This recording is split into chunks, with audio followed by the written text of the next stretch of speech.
Space, the final frontier of Athena's bad luck streak with transportation.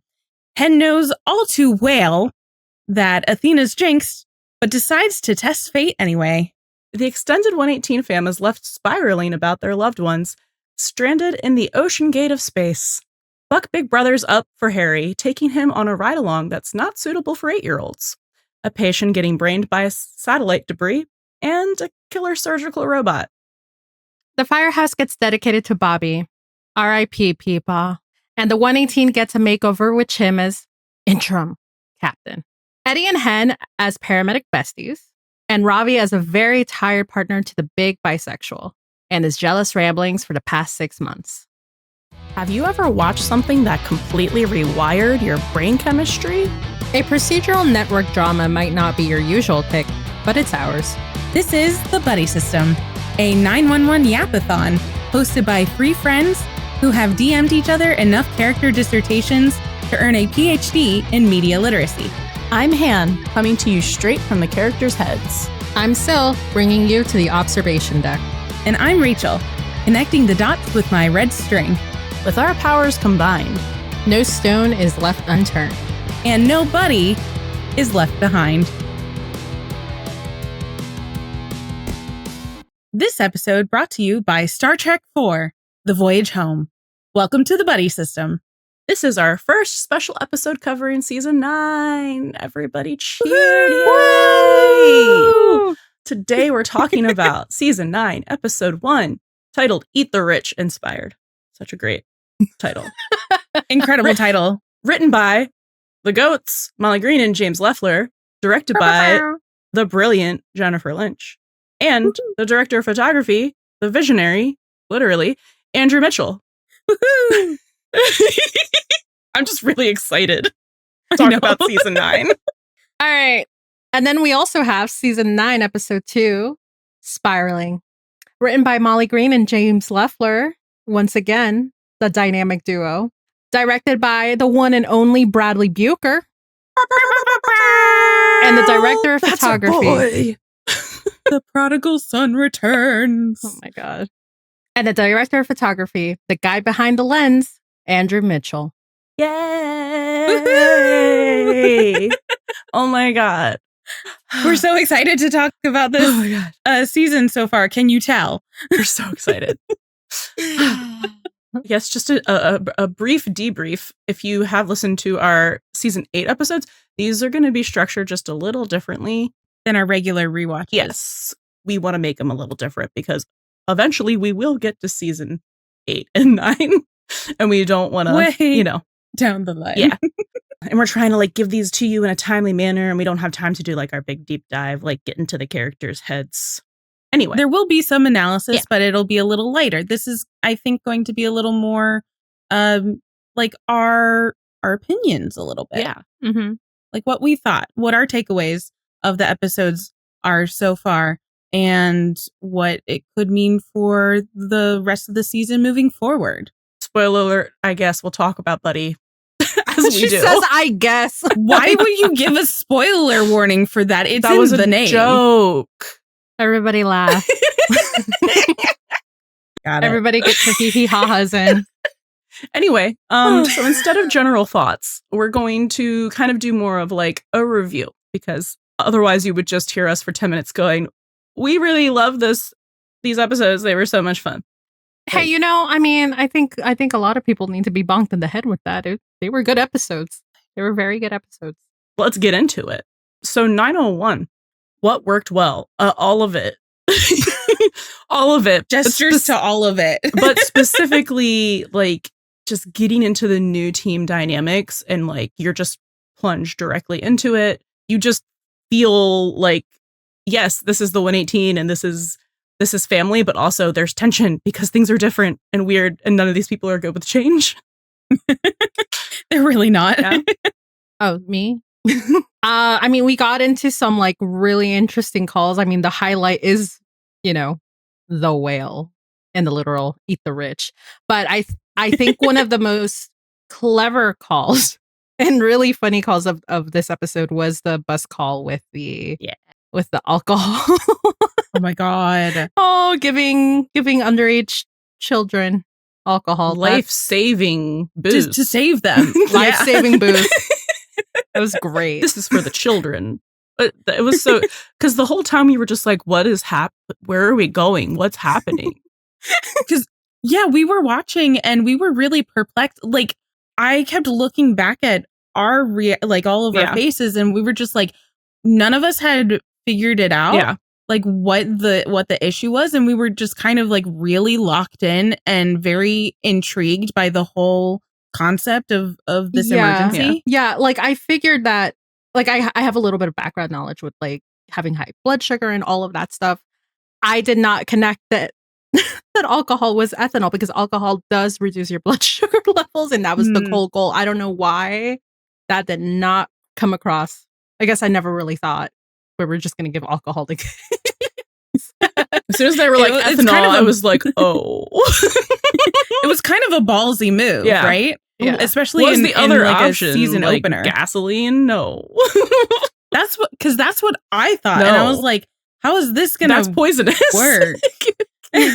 You just get them, a nice array of different alcohol.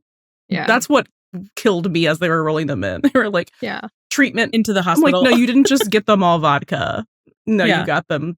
Yeah, because the other things. option would be like they would have to actually physically like move and exert themselves, but that wasn't happening. No, because they were passed out. Yeah. So I think that worked really well, because it had a lot of intrigue. It was something that we'd never really encountered before on this show. Mm-hmm. It was a unique emergency with a unique solution, and it was funny. It's always nice when we can't guess what's going to happen. Yeah. Because our pattern recognition is too strong. And like, it's not that we don't enjoy things that we can predict, but it's really nice when they can surprise us. So that call stood out for sure because of that. Yeah. And the way it was solved with humor or concluded with humor was just so funny. Yeah. It's like you got a police officer and a firefighter captain walk into a convenience store, not a convenience store, a liquor store. Yeah. And they're buying bottles and bottles of alcohol. Like, I too would be like, do I need to call someone? Because like you can't, because that's who you would call. Exactly. So just like the concept of like so seeing funny. that happen and be like, who do I need to contact? And because the people that I would normally contact are the people that are and it's doing worse this because thing. he's like, oh, it's not for us, it's for the kids. Classic Chimney. It's so funny. Another thing that I think worked really well, because I know 911 has gotten a lot of flack for its quote unquote bad CGI, namely in the season 9 promotional. That doesn't count. It's promo. It doesn't count. No, it's a promotional. It's completely different, completely green screen. But I think we would like to point out that the special effects in crazy good this episode with the whale specifically, and also space at the very beginning with the space station and the astronauts, they looked so good. And that was very primarily CGI. Just so it's just like, you don't judge a show by its promo. Like that shot of the whale underwater where you see its eye, I was just like, is that a real whale? I mean, when it eats Trip Hauser, it's like, of course that's going to be CGI. Like, but it looked good. But that underwater shot, I was just like, is that a real whale? It looked incredible. They showed up with budget. But also like the practical things that they had, like the space Most station of the space set stuff's practical. was really cool. Yeah, I think it was. We've seen a couple little like behind the scenes, and it's just like, it still kind of boggles my mind how they end up doing some of the stuff in 902 with like the zero gravity. But I'm just really impressed. Like, it just looks, yes, these are ridiculous things, but it looks so convincing. I really enjoyed the Chimney's problem solving at the whale call. That was, I was like, the show is so stupid. I love it. They're using the fucking fire engine siren and the fire hose to talk to a whale. And it made sense.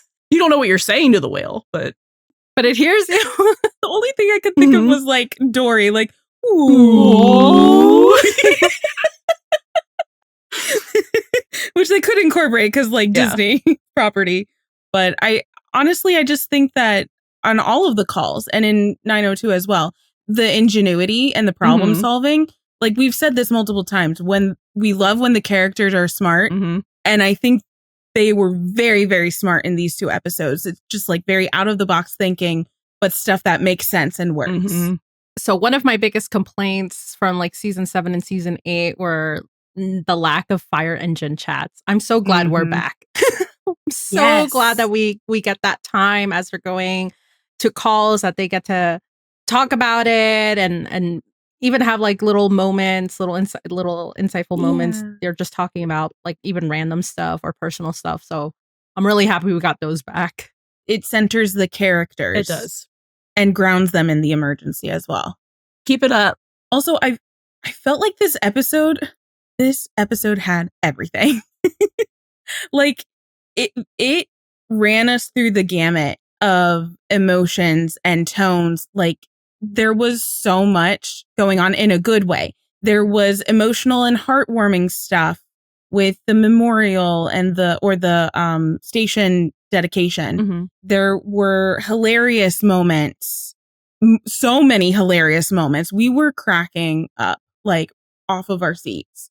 There were also kind of shocking moments and jump scares. Yeah, with the Gina situation, and shocking with I'm thinking Harry saying that he dropped out of high school, and we were just oh, Athena Harry, no. being on a date.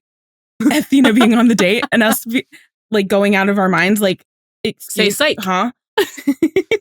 So there were so many shifts in tone, but nothing felt off or disjointed. And it was so well balanced. It didn't go from one to the other and kind of give us whiplash. No. It melded into each other kind of so seamlessly, which I kind of think is a perfect example of an episode that you can cover so much emotionally and tonally and have it work. So I guess the question is, what could have worked differently or better, if anything? Do we have anything?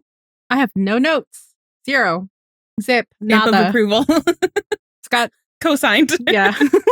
Yeah, I tried really hard to think of something, because it's not normally hard for me to be okay, well, we could have done this and this could have made it better. A constructive criticism sort of thing. Yeah. Being this wasn't bad, but if we had done this, it would have been better. But I have nothing. What could have made it better? If it was longer? Yeah. Yeah. I can't wait to just watch 1, 2, and 3 like it's a movie. Me too. Yeah. I think those end up working really, really well together. Just historically. Yeah. Yeah. No notes. A+. All right. So let's get into 902 then. And what worked well. Y'all. We got one of the calls of all fucking time in this episode. God. The robo-surgeon, or just the killer robot. I'm calling it the killer robot. I know it's a robo surgery tool. I get it. What? His name is Ross, okay? Which was a horrible thing to name him. The only Ross I know is Ross Geller, and he's a horrible person. The robot was I'm fine. He was not fine. But sorry, this call. But that call was I haven't even parsed everything in that call yet, and I've watched it 5 times. There's so much happening. It is so it's funny, it's terrifying. You're on the edge of your seat, the pacing and just the way the camera work is being done. It's just, I don't know. It's one of the goated calls for me for the show. It immediately goes up to the top. It was so funny. And when I was rewatching it, I kept going, rewinding back just to see what I missed, because the shots were so quick and there was so much going on, and it felt it looked as chaotic as it felt. Yeah. Or scratch that, reverse it. It felt as chaotic as it looked. It was a Marvel movie fight.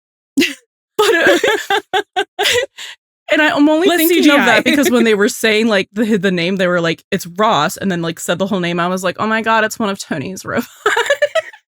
was dummy. It's like if they let dummy do Dummy surgery. would look like a dummy a little bit. Yeah. And at one point, it looked like it was like, throwing its nunchucks, like gearing up for that. I was just like, this is comedy. It is. This is so funny. Buck is almost dying like every 5 seconds, but also it's hilarious. Yeah. And I feel like this scene in particular is like high rewatchability because there's so much going on that you might miss like a brief 2-second shot. So there's always going to be more that you notice, I think. Agreed.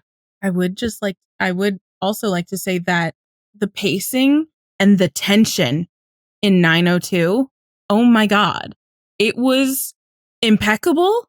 It had us on our seats pretty much the whole episode, even when I was rewatching it, just like the way it kept like building up tension, and then the crest broke and it gave us like a funny moment, and then it built up the tension again, and the wave ebbed and flowed, and just kind of like amping up a little bit more each time with it.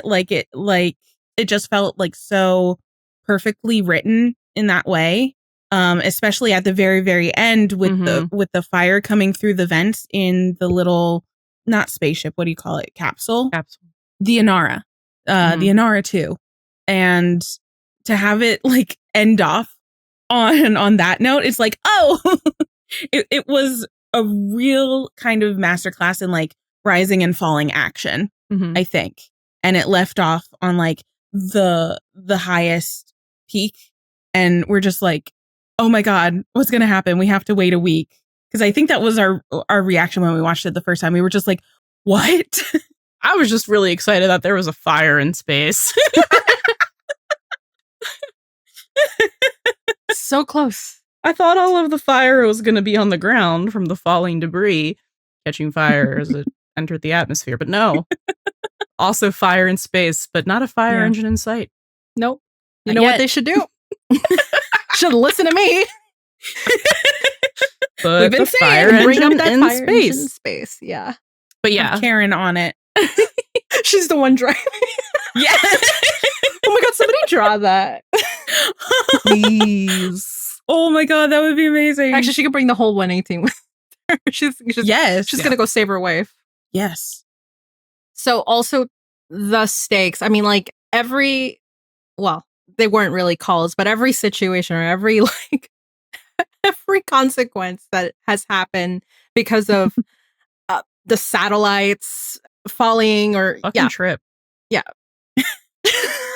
Because of all the satellites getting damaged or like falling into the atmosphere, we have some crazy calls. I mean, obviously one of them was the robosurgeon, but then we also have the Waymos. And so like they were clever in how they stopped that car, but like, all of that, they did all of that to save that guy, and he just gets brained by debris. Brained by debris. Debris. According to Kenneth here, I should be bracing. Should be fucking bracing. We love you, Kenny. So much. We really do. That made our jaws drop. Yeah. We were just like, excuse me? Oh. No, but like Buck could have ended up the same way. That's what's even crazier. Yeah. Yeah, so it showed that there are stakes involved, and like the guy was still alive, but it really kind of threw us for a little bit of a loop and showed that they're still willing to take big swings and big risks and have it pay off. Yeah. Well. Yeah, I was just going to say, like, crazy for this guy. Like, he gets hit in the head. He's getting rushed to the hospital, and the hospital's in mayhem. Literally. It's not his day. It's not his day. He's got a whole, piece of something in his head right now. Yeah. Meanwhile, you've got a killer robot trying to kill everyone. Yeah. Which again, like, that goes back into the tension. It's like, oh, they saved the guy. Tension release. Oh, he just got brained by falling satellite debris. Oh my God. And then they get him to the hospital. It's fine. No, it's killer not. robot on the loose. never mind. Like it's that up and down that keeps us on the edge of our seats. Never a dull moment. There wasn't a dull moment in No, either not of on these this- episodes, actually. And I mean, I think this is a note for the first one as well, Too. because it's, it's Andrew Mitchell, the cinematographer, it's director of photography for both. But like his signature is just making you feel like you're in the episode, like you're a character in it, because of the way that like there's so much movement, and it's just like it's just immersive and attention grabbing. It's so good, especially like in space. Like I would love to see like video of them, how they fucking did that. Yeah. I'm so curious because I know they probably all had them on like harnesses and stuff, but like, yeah, we saw a picture of Aisha Yeah. in a harness to do the compressions. So the way that they moved the camera, which in space was also very different from how they moved the camera on Earth. In space, it was very fluid. It kind of alluded to that zero gravity environment. And then on the ground, there's just a lot of like movement in there. Like there aren't very many static shots. There's always a little bit of motion in there, which is really, really cool. And I'm also thinking specifically in that robot call where there's so many moving parts, like that thing overhead that kept moving. The camera was moving with it also. Yeah. I mean, it makes perfect sense for an episode called Spiraling to like the camera has so much be constantly motion moving in it. But we even noticed this with Andrew Mitchell's work in like 801. Yeah. Last year we were like, oh hey, this is kind of different. Yeah. A different style that we really appreciate. So cool. And again, I guess we have no notes, guys. The notes are all good. We have no notes of improvement. Just like do this all the time. 16 more times. I gave it an 18 out of 10. I see that. Because I thought I was cute. And then how both of the episodes work together. Yeah, so something that I think would be kind of cool to talk about, since in our current season specials, we're talking about more than one episode. So just to kind of see how they're in conversation with each other, I think is going to be kind of cool, because usually we talk about things so episodically and kind of in their own little unit. But now we get to see it in more conversation. So to that effect, I think it was really neat because we have direct cause and effect from episode 1 to episode 2. One of the main ones being Hen saved Trip Hauser is the cause. The effect is he invited her on his little space tour for his goodwill and ratings. Like it's so connected, like one event happens, so this other event happens. Like the consequences are very direct there, which I think is usually pretty well done with the first 3 episodes, like the opening emergencies, because it, like you said earlier, does kind of end up working more like a movie when we have all 3 episodes. It's establishing and then the rising, and then it's like, oh shit, things are bad right at the end of the first episode, and then it picks up. Yeah. So I really appreciate that. Yeah, they work great together. Can't wait to see the third one and see how they all 3 play out.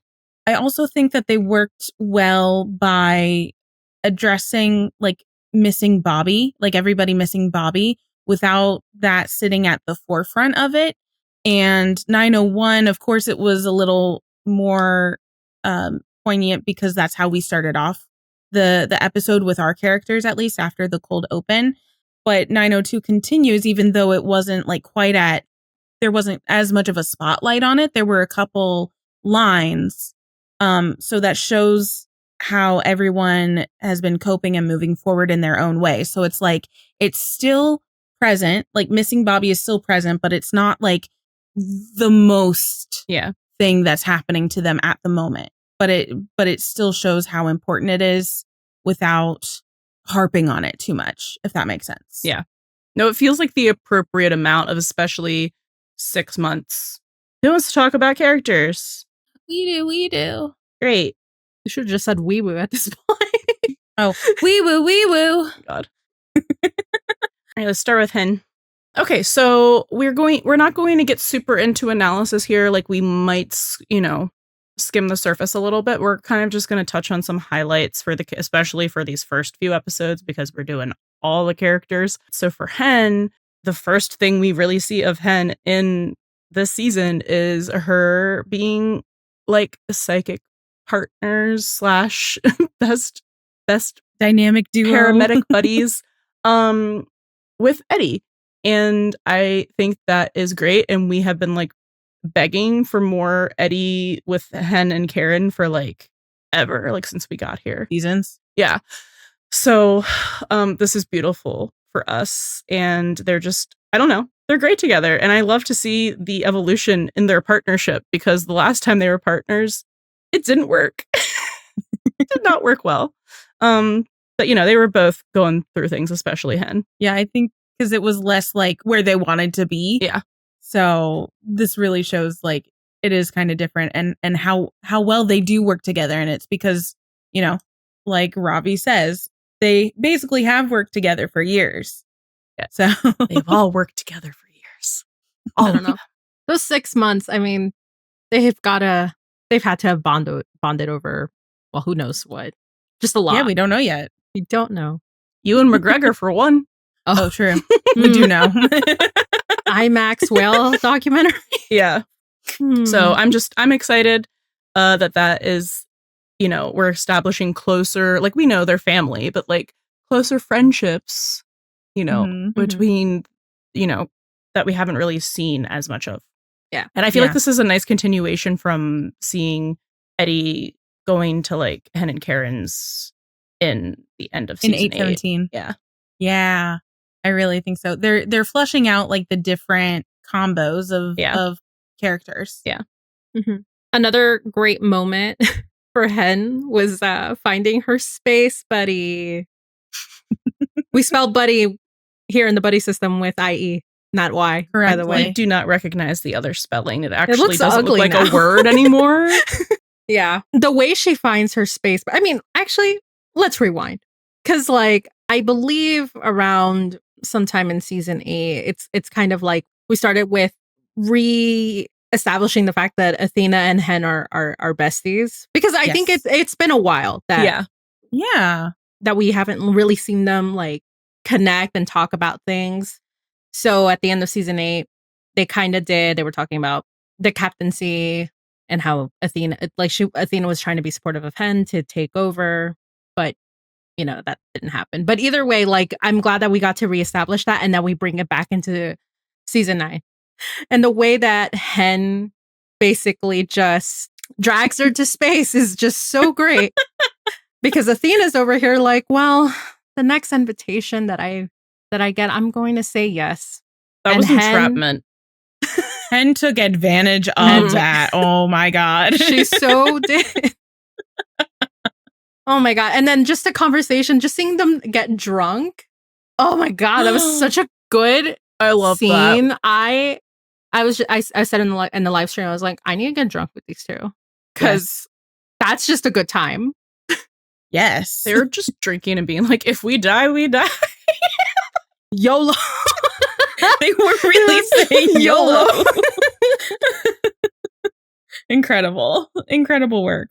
So yeah, I really love how they are again, it's established or reestablishing different character combos because those are important. Another highlight for Hen is, hello, who else has done CPR in space? I think she's the first. I hope so. That we know of. I hope so. That we know of. Or first zero gravity CPR.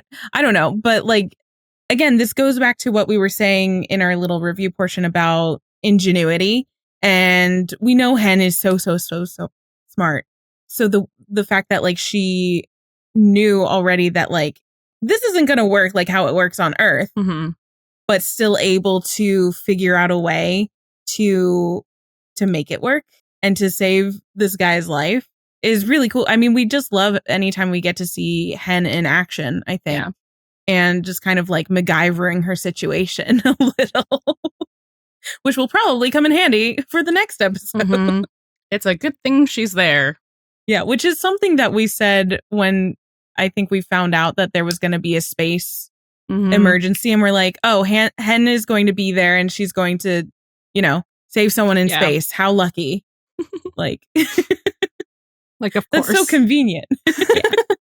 But like in a good way, in a way that is enjoyable. Yeah.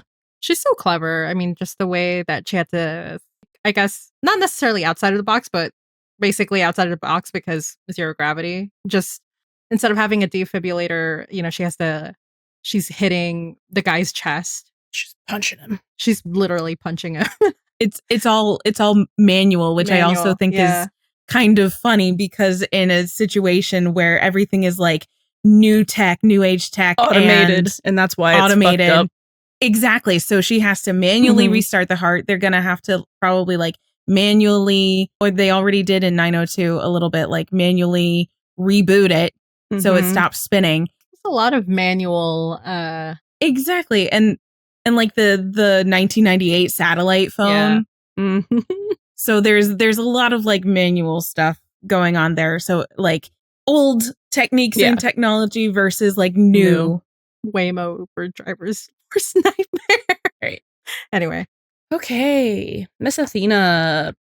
Girl, what was you doing to us at the beginning of that episode? Toying with our heartstrings. No, the way I was literally about to like get on a plane and show up on the Disney lot. No, for real. On the actual date. I was about to start fighting people. She is undercover on a date. Undercover, looking amazing, looking fire, and this jumper just like it's wasted. Bassett. I know. She always looks fire. I mean, yes, but we don't get to see her in like an olive green jumper. Like, no. Anyway, well, the point of talking about the undercover work is that this girl has not been doing her regular shit. Like, she has not been doing her regular Sergeant Athena stuff. Like, she has been doing a lot of undercover stuff because she's literally just like, I don't want to be me. I don't want to deal with my problems. My problems being my dead husband. Like, so she's just like checked out in every way possible, including work. So like she's burying herself in work, but not even her regular work, because even that reminds her of Bobby. It is literally everywhere I go, I see his face. Welcome back, Peter Parker. I'm sorry, I just have to circle back to the green jumpsuit. How incredible she looks. I said this before and I'll say it again. Dead husband looks good on her. It does. They're finally styling that bob nicely too. What did we say about the hair? We made a really funny joke about the hair. Was it in our season 8 wrap? Yeah, I did. And that was you, so.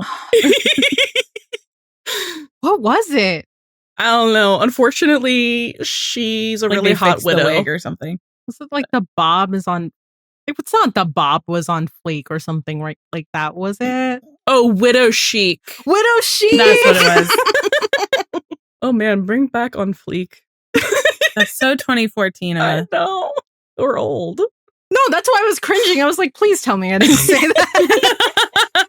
No, you're cooler than that. Widow chic. She always looks good. But widow chic looks very good on her. All of her outfits in these episodes, just she's eating, and for what? Her husband's dead. No one there to appreciate it. Anyway, Rachel, go. Jesus. So I mean, you kind of covered it a little bit, but not only is Athena kind of, not in her usual line of work doing all of these undercover missions, she's very MIA from her own life. They're connected because she's using the excuse of the undercover work to be absent. But even when she doesn't have that to kind of excuse it, she's not showing up for her kids. She's not even showing up at the tribute for Bobby. Mm-mm. And it's just she literally wants to be anywhere and or anyone else. Like take her away. She's disengaging so hard. And like she's obviously not having an easy time with things, and she's not back to like her usual Athena self. She's diving back into the job so hard, which is what she does, but to an extreme level that I don't think we've really seen before. She's like removing herself from the narrative and the equation from even her kids. Yeah, and we've never seen her neglect her kids. Yeah, not like this. Like we've seen her put things in a box, like with Emmett, and but other things, not her kids. Yeah, exactly. She puts other things in boxes so she can be there for her kids.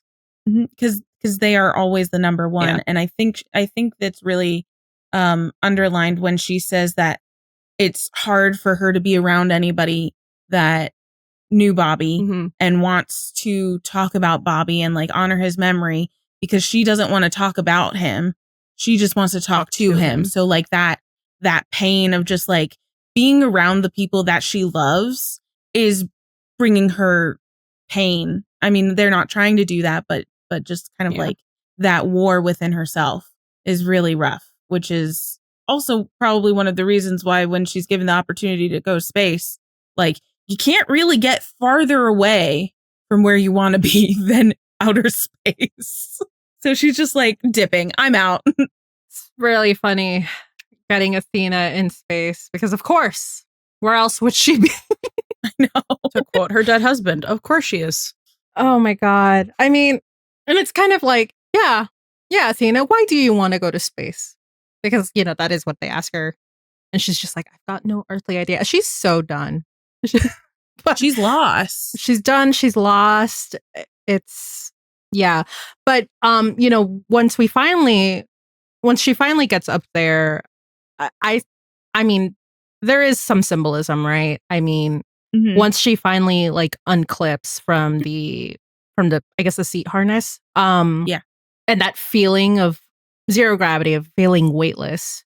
I said this in the live stream, right? That this is the symbolism of like Athena. The symbolism of Athena going to space is kind of just like all of that weight of like that she's been carrying with Bobby being dead and not being able to talk to him, and then like now worrying about what's going on with her kids because she's been so absent, and then like avoiding people that want to be there for her but want to honor Bobby at the same time and be there for her, like it just like just seeing her in space looking down at Earth, it just feels like she's kind of like released from that kind of pressure a little bit.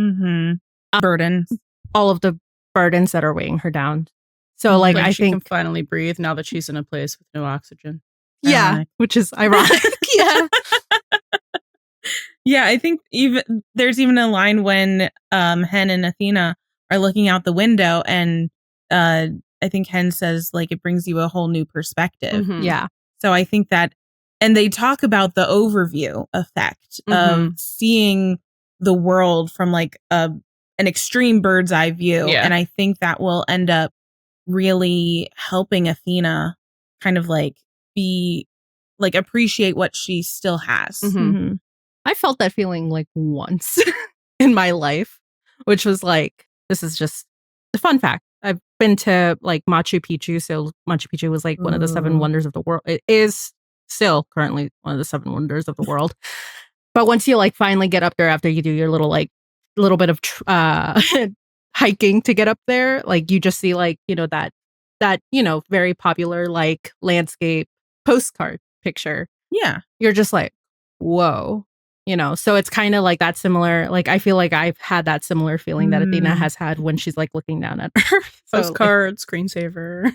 Yeah. Yeah. Kind of like that like, weird, whoa, I'm like here. double, like almost double exposure of like, I've seen this in 2-dimensional like picture, and now I'm seeing it like in real space sort of thing. Yeah. It's like some weird like energy too. Like, I don't know.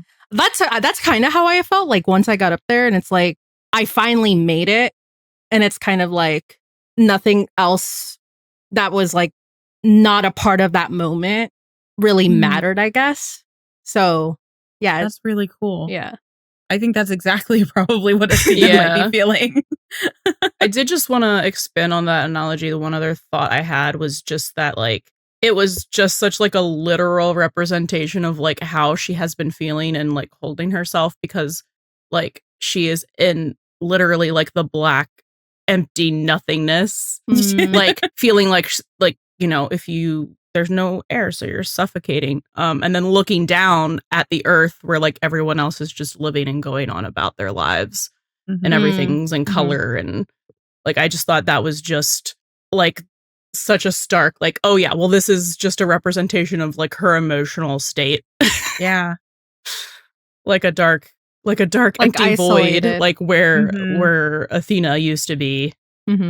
Yeah. Yeah. Even the picture of, I'll just say this and then we can move on, but even just like that picture out the window where she was looking down at the earth and how some of it was still illuminated by the sun and the rest of it was in shadow, but you could still see like the lights glowing from it. So like even in the darkest points of your life, I guess if we're going symbolically, there's still light that can shine through, I guess.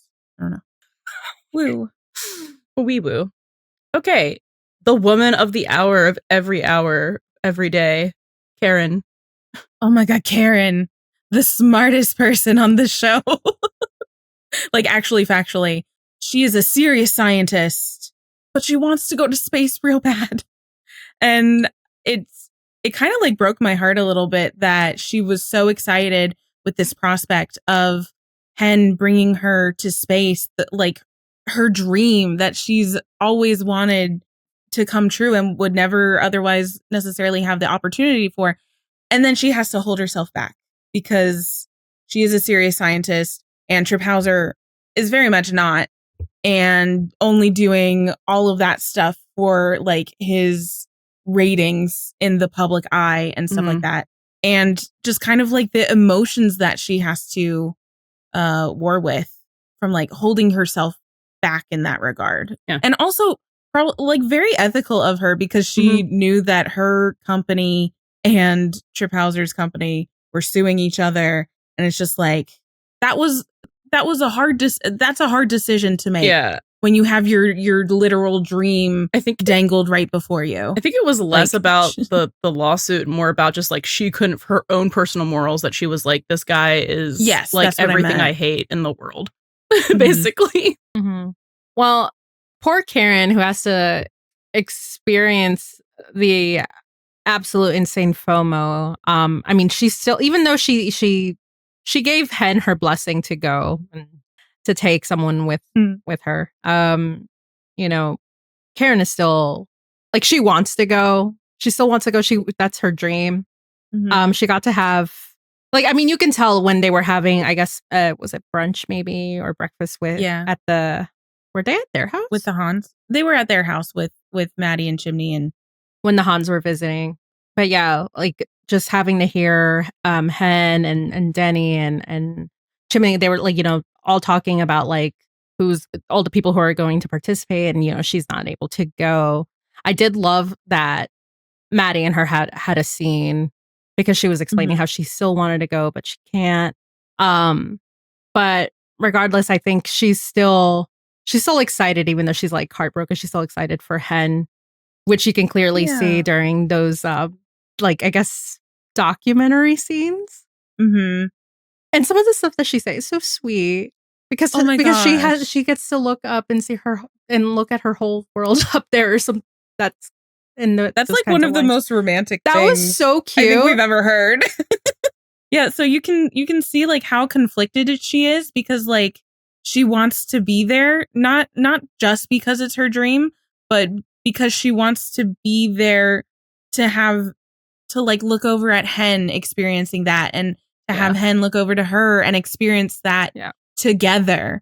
And they have to have like a separation in that experience, which is also might be kind of a theme that we'll see as well. So it's FOMO for herself, but FOMO because they don't have that shared experience. But she's still happy for Hen, and she's really sweet. that is like one of the most romantic lines. Like, I mean, I know it's like you're my whole world, bro, but like actually she is her whole world, bro. Literally. So I think the best part about like Karen's story so far in this arc is the fact that we knew, and she's coming through, that she's going to be saving the day. Because again, she's the smartest person in the 911 universe. Yeah. But it's space. She's a rocket scientist. It's a no-brainer. And the guy that, she's having to save her wife and Athena from is a no-brainer. So it's fitting. Yeah, I don't know. It's just, they should let Karen do more things. Yeah. Because it's just so beautiful. Like, and it's fucking Tracy Toms. Tracy Toms. So great. We're so lucky to have her. We are. The fact that we have Angela Bassett and Tracy Toms is crazy. Like, actually, what? On our little wee-woo show? Are you kidding me? Get out of here. Get out of town. Get out of space. They're trying. She's trying. I know. This guy's satellites are fucked up. You know what? The ones from the 90s were going old school. That's the whole theme of like the episode is like, the high-tech billionaires shit doesn't work, because it's almost like he didn't take time to make sure there were fail-safes. But people who made stuff back in the day did. So they were built to last. Exactly. Right? Exactly. Oldies but goodies. Yeah. So, and then I think it's just brilliant that she enlists the help of Dispatch. So we get Terry too, which is great. Terry. We love Terry. We haven't seen him in forever. Not a combo I ever thought I would see, Karen and Terry. Yeah. But it makes so much sense. It's beautiful. It's the scientist and the tech guy. Yeah. Perfect. We end the episode with her finally being able to make contact with Hen, and she's like so relieved, and then it's like, oh shit, things are on fire. But we know. Literally. We know that she's still going to save the day in the next episode. Somehow, some way. She'll get to go never to quit. Space, hopefully. Never surrender. Never back down. Never what? Never what? Exactly. Yeah. But just generally, I think this was kind of a perfect way to integrate Karen into the opening emergency that would affect everybody else as well. And a perfect way to integrate her with more of the first responders, right? Because I mean, besides just like a friend family thing, like she has her work brain on, and she is at Dispatch, and they have their work brains on, and it just is like a seamless like marriage and integration of everything and everyone. Everyone is playing their part. Everyone is doing what they can. Yeah. Which is not something that we've really seen so much of before, because we've never had like space emergency. Karen's normally sequestered to the Wilson household. I mean, we did have that emergency at her lab that one time, but like, yeah. And then this is a little different. And then she was helping in the arc that we shall not name. And helping the season 5 opening. No. Wait, what? 8 lab rats. Oh, yeah, I forgot. Contagious. I forgot. Okay, anyway. We love Karen. We love Karen. We love how, because this like is Karen's opening emergency, basically. Yeah. And that's incredible. I love it. She deserves it. Chimney. So we've got our new captain, interim, Captain Han. It's very adamant. He reminds everybody. Yeah, exactly. He's reminding everyone that he's just an interim captain. He's worried he's worried that Chief Simpson is going to tell him, oh, I found someone else. He's worried that he's just not going to do a good job. I think Chimney obviously is doing a good job as captain. I understand. I think we all understand his reservations about it, and maybe some of the insecurity as well, or it's not even like insecurity. It's more like just not feeling like up to par. No, but sure. Well, just feeling like, yeah, I guess up to par, or just not enough to fill in those shoes, even though, yeah, he's doing a good job. Maddie thinks he's doing a good job. I think everyone at the 118 thinks he's doing a good job, which we do see with his conversation with Eddie.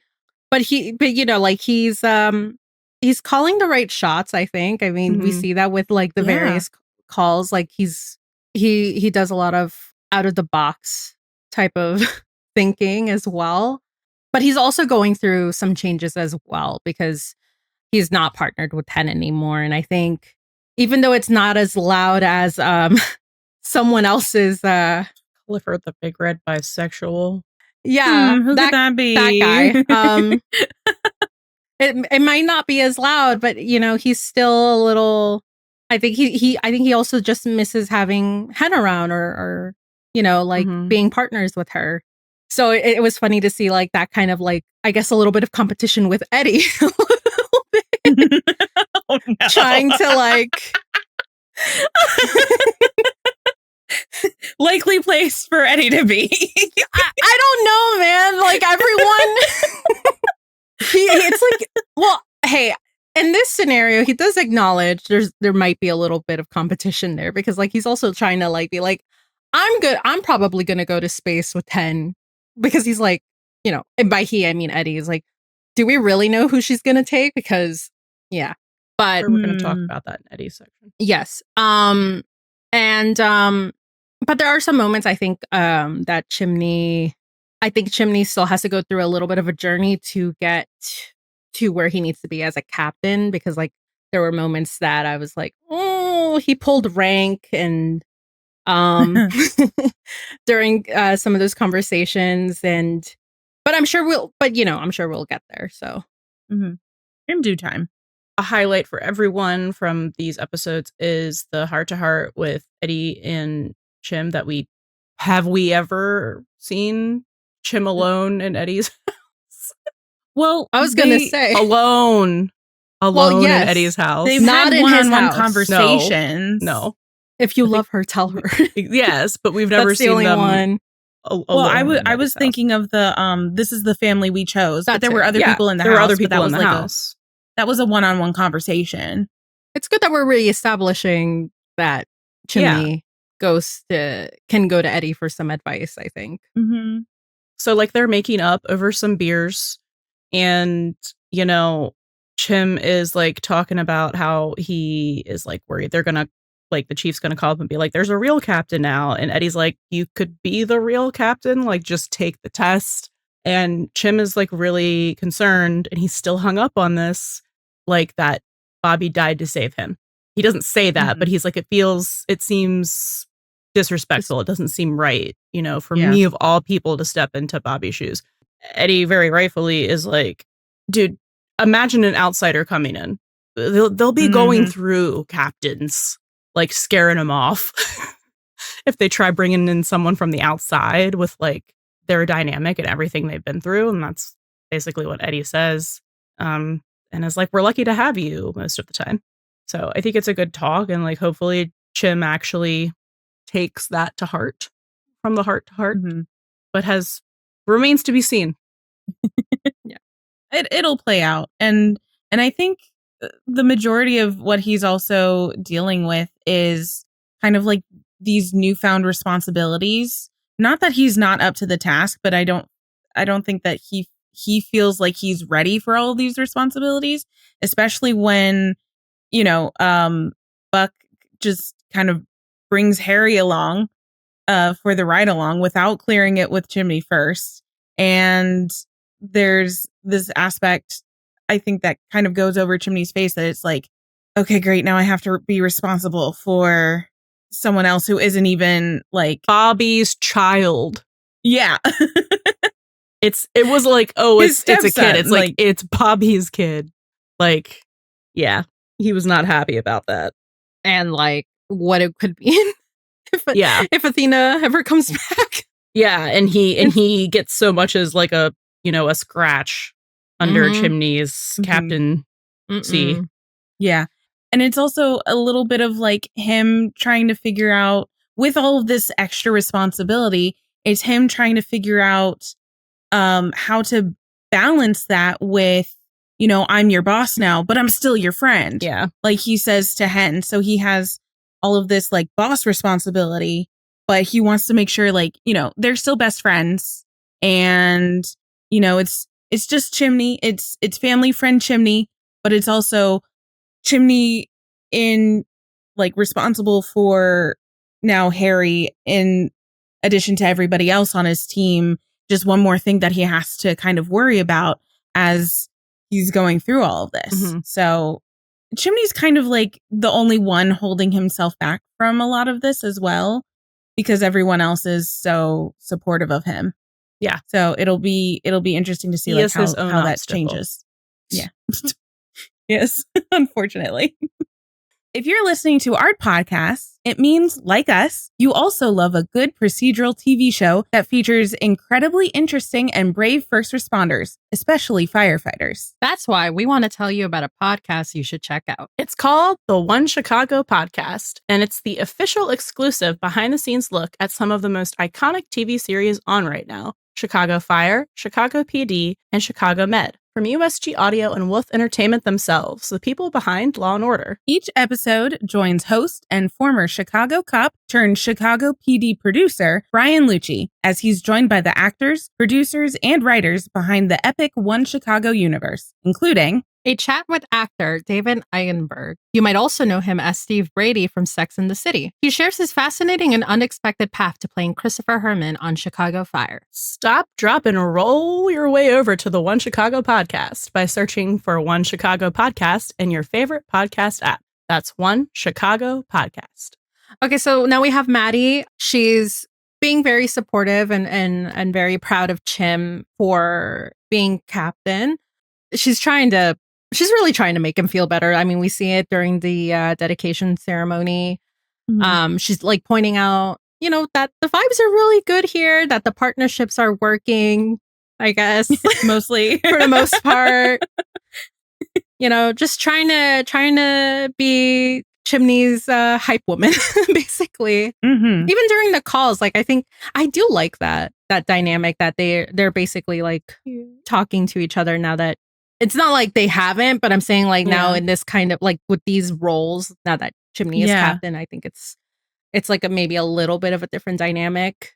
Because it's more direct in communication. Because normally it's the captain he's who's the captain. talking to dispatch. Yeah. Yeah. Mm-hmm. But it's also like good because again, like she is supporting, it's like another level of supporting him personally and professionally. Yeah. Mm-hmm. Then we see her very not subtly follow Karen into the kitchen, like at the new nuclear family is what I call them, the new nuclear family, because with everything with Mara, like they became like they are so individually a nuclear family, but they're also a nuclear family together. But yeah, anyway, new nuclear family brunch. She sees that Karen's upset, follows her into the kitchen, and it's just classic Maddie because she's so empathetic and picks up on the vibes, and people just say things to her. Like she can get people to open up. And I just thought she really can. She can. And I think again this was great because like even though we have had, more moments with all of them because new nuclear family, I don't think we've ever had like one-on-one Maddie Karen. So like there's so many new combos and it's so great. I love exploring all of these different dynamics is so good because there's so much that they can do with all of this. Yeah. And kind of in that same vein, teaming Maddie up with Karen, like when Karen comes to dispatch and now they become like the true mission control, like that how it should Karen and dispatch are calling the shots and how well they work together. And they've never had a chance to work together before because like, why would they? That's something that would never naturally come up otherwise. And just like how that dynamic as new nuclear family and friends kind of translates to when they're in emergency mode. And I think that's really cool because again, we would have never otherwise like, yes, let's pair up Karen and Maddie for the opening emergency because why would we? But now we can. Yeah. And it's great. I love and that's another reason why these episodes are so perfect because it's giving us these things that we've asked for of like all of these pairings and it makes because we know they're family, but it makes it feel more real and gives it more depth. It's more fleshed out. Yes. speaking of family, and we get to focus a lot more on Harry and May this year, which is fantastic. And especially how they kind of turn the tide when Athena is trying to have it out at Harry and bring May in because she thinks May is going to be on her side. But then Harry and May kind of turn the status quo and kind of make it about how Athena is gone from their lives essentially at the moment and just like so absent in ways that makes them very concerned and worried about her because they want to be there for her, but they also want to lean on her because they're going through growing pains and grieving pains as well. And it's hard, having just lost Bobby, their other parent figure, because Michael is across the country. The only other person they have is their mom, and she hasn't been available to them lately. So I think it's a really great way to see how mature Harry and May have gotten and kind of take after their mom by telling her what's what. Like, we're upset and disappointed that you're not here for us and you're not letting us be there for you, even though we want to. Especially with, again, the growing family dynamics. We learned that, everybody has a standing invitation to Karen and Hen's for home cooked dinner. They do FaceTime with Michael for breakfast. They all go over to Buck's for The Bachelor.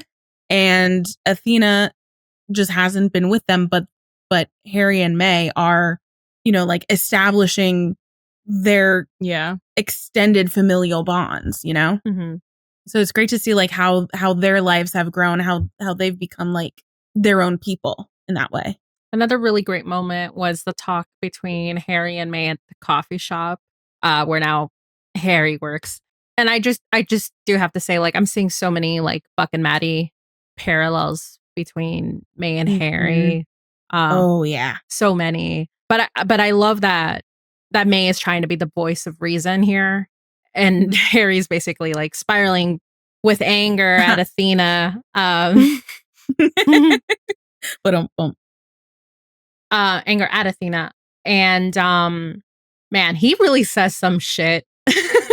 Oh my God, that was crazy. He's brutal. Like, and May rightfully calls him out for saying, "Oh, Athena should be used to it by now, losing another husband." Like, my God, that is harsh. That was harsh. She was like, "That's mean." I was like, "Yes, tell him." Yes, I would have been like grabbing the soap. Like, that was uncalled for. Like, I know she didn't hear it and he didn't say it to her, but like, she really was like, you're that angry at her that like you would say this kind of shit. Yeah.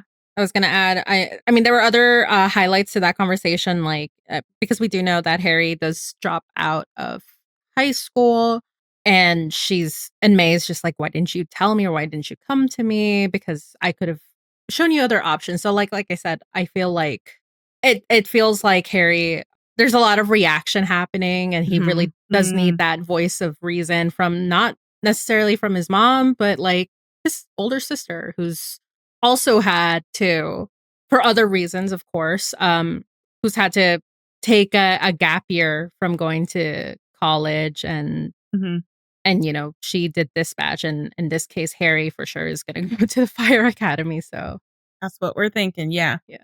So then we have the launch day scene where they're doing like the documentary footage of the family and friends supporting, and May and Harry are both there, and they're saying things that sound similar, but May sounds like a person and Harry sounds like an automaton. Like, he's like, yes, we're so happy. We're so happy. We're so proud. Like, straight faced. For like leading question. Like, yeah. Right. This May is like trying to get him to like say, not asshole things. And like he does, but like not with any part of his chest. And then if you like pay attention to him, like when it's the shot of like everyone watching the actual launch happen, and it's showing them seeing themselves on TV, everyone is like, yay, cheering like for themselves. And Harry is just like dead-eyed at the camera. Like he is just not happy about any of it. There's no support coming from him, not an iota. And I like, you know what? Sorry to say, on his side in this, like not the like out of pocket shit about like you should be used to having that husband. But you know, like, hey, your second dad just died and your mom has been MIA and now she's going to space. Like he's rightfully hesitant about it. Yeah, for sure. Shout out to our best buddies on Patreon. Thank you so much, Tristy and Freya 2004. So we're about to start a mini segment that they voted for, which is theorizing about May and Harry's potential season 9 arcs. It's exclusive to the best buddies tier on Patreon. So if you'd like to vote on and hear special mini segments each episode and get a personalized shout out, subscribe to our Patreon and be our buddy. Be our buddy. Our best buddy. Be our best buddy. Yay. Okay, so Ravi. I mean, look, he's trying real hard, okay? He is. He's keeping his composure, I'm sure. Like these 6 months weren't long enough, you know, with the dynamic change. I mean, he's used to working with Buck. I just don't think he's totally used to I guess Buck being who he is, like in person now that Eddie is back. I had to because I'm like, I know he knows, but like now it's worse because and how it's similar but different. Similar but different. So the note says release this man from Buck. He's not going to be released. This is what he gets. Like him having to be there, be the one to listen to Buck complain about his troubles at work. That are kind of his own making. Yeah. Buck is just lucky that Ravi's a nice person. Is all I'm saying. Ravi is so nice to him. Because if like that were me, do we need to point at 8-11? Ravi puts up with a lot of I know, shit. that's what I'm saying. Buck is lucky that Ravi's a nice person. Listen, I mean, leaving him with his ex, that was not a nice person thing. He had to free himself. He freed himself, yes. I understand that. I understand the self-preservation. I understand that. Desperate times. But I can't call him nice. No, that wasn't nice. That was an act of desperation. Yeah. That was a cry for help. Oh, man. So, yeah, well, speaking of him not being nice sometimes, he totally, this whole like kerfuffle that everyone is like having and like jumping over themselves to try and be hens plus one is all Ravi's fault. Yeah. He's always but then he doesn't participate in it. He just sits back. Like he just likes to poke things and then profit. You know what I mean? But like from afar. Like he doesn't want to be directly involved in the drama. He wants to sit back and watch it and like text his friends. And be like, you'll never believe. Yeah. Like my coworker is so stupid. Yeah. I'm so convinced Ravi has like another life. Yeah. Outside of this job. But it is interesting because he does kind of like makes himself take a step back from things and kind of like look at it from an outside perspective. And I don't know like how much of that is, you know, just because of circumstances that he wasn't really brought into the fold in the first place. But now that he kind of is and he's doing it to himself because fair. Because it's like, I don't need to be as all up in this business as y'all are right now. So I'm just gonna take a step back and watch the chips fall where they may, which is so funny. I'm excited. I think there was like a live stream that Aisha held with Oliver and Anirudh, and he said that I don't know how true it is or how much it was just mostly a joke because that's what Oliver and Anirudh are doing, which is like ribbing on each other. But he does say that he gets to make fun of Buck and Eddie sometimes. So I'm excited for that because that's what he does. He stirs the seated. He stirs the pot and he's always at the scene of the crime. Always. It's the scene of the crime, but I'm on his side. Oh, when it comes to these two idiots? Yeah. Although, but the other thing I still think is mean. I say as I drink. I say as I drink my water with my pinky out. Yeah. So classy of you. I just think how he handles it is so different from like how anyone else would have handled, because like everyone else would have been making quippy one-liners, and he's just like laser focused on destroying the evil robot with the lasers. Yes. No, he was really taking it out No, he was taking it out on the robot. Yeah. Oh, all of his everything he was feeling, frustration and No, I was gonna say like honorable mention. I guess him and Harry kind of working together during the Waymo call, because like he basically did his research on Waymo and all of the techie tech stuff that it does to, drive itself, and he's giving out that whole explanation, and obviously Harry's overhearing it, so like it was kind of cool to see like even those two interact and kind of work together, I think, to solve that issue. So that did work out really nicely. It shows that like Ravi is a great partner at work. Yeah. And sometimes it's a little easier. I mean, he is a great partner to Buck. He hasn't suffocated him in his sleep. So yeah. We'd have to see the bunk room first. Mm-hmm. That's a challenge. Show us the bunk room. Please. So it's not as fancy. We're just going to be disappointment. Maybe that's why.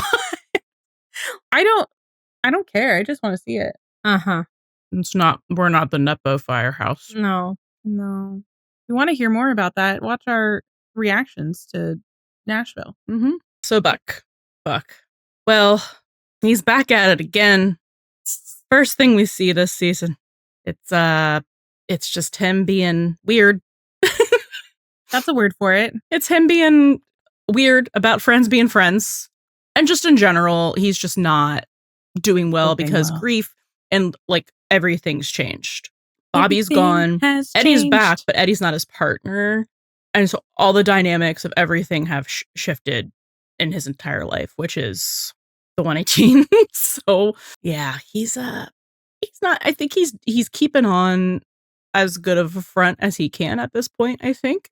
But like there's no poker face, and you're just saying shit constantly to Ravi about how like there should be an adjustment period. Bro, you guys have been working together for 8 years. What do you mean? I think the adjustment period has well passed. Yeah, and they were partners before. Yeah. So he just doesn't. He can't cope. Do well with change. No. Neither does Chimney. So that's why they're both kind of like struggling in that way a little bit. Yeah. It's not the same, even though it kind of is. And to build on how things are not exactly the same, he's becoming more of a big brother or mentor figure for Harry. And it's so interesting that we see, Buck on his own is kind of spiraling a little bit again. But when given the opportunity to be there for someone else who is also obviously spiraling, but for like slightly different reasons, they are related, and I think they can relate very well about the Bobby stuff. But Buck is like so steady with Harry, and it's a continuation from what we saw of Buck with Ravi in like 8-14, where there's like a little bit of an air of authority, someone older and wiser to kind of like calm Harry down and just a voice of reason. He's like, don't look at your phone. That phone's not gonna know any more than we already know. So just like take a breather. We have Buck telling someone to take a breath is kind of fantastic, and it shows how Buck is growing as well. And even when he's spiraling on his own about other stuff, he can still like he's being there for Harry in the way that he wanted to be there for everyone in the wake of Bobby's passing. And we're really seeing that come to fruition. Well, next we have I think one of the cutest scenes so far to see. Well, it's only been one episode, but okay. But I mean, we get the introduction of a circle baby. He's so round. He's so round, perfectly round baby. His end goal career, I think, is actually going to be therapist. I'm just kidding. I need to learn how to fix my uncle.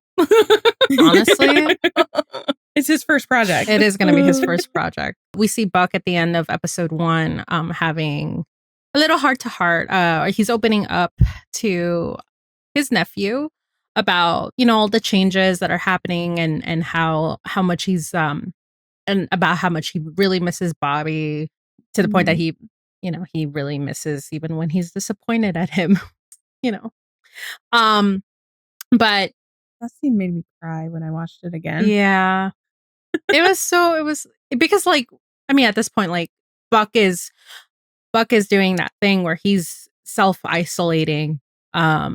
He's not really opening up to anybody right now, that especially someone that could respond back. So this is why he goes to his nephew to talk. I mean, Maddie could potentially be listening because there is a baby monitor in there, but I don't think she's gonna push, which is growth for I think everyone involved. Maddie especially, not to push Buck into talking about some of these things. Yeah, like letting him come to her when he's ready. Yeah, because I think that's really what it is. I really think that when he's ready, he'll come and talk to someone. Yeah, that can actually give him some kind of feedback. Just a cute little scene with such a cute baby. Yeah, baby Bobby's just a really good listener.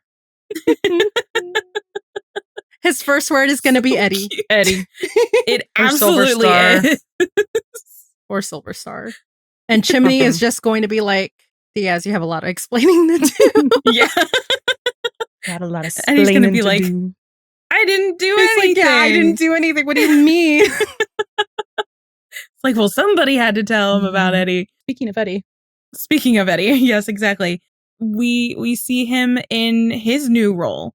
So he's no longer Buck's partner in the heavy rescue, but he is paramedic Eddie, and how easy his partnership with Hen has been, which just kind of underscores how Buck does not always have, when they started off, Buck and Eddie did not have an easy partnership at first for the first 12 hours.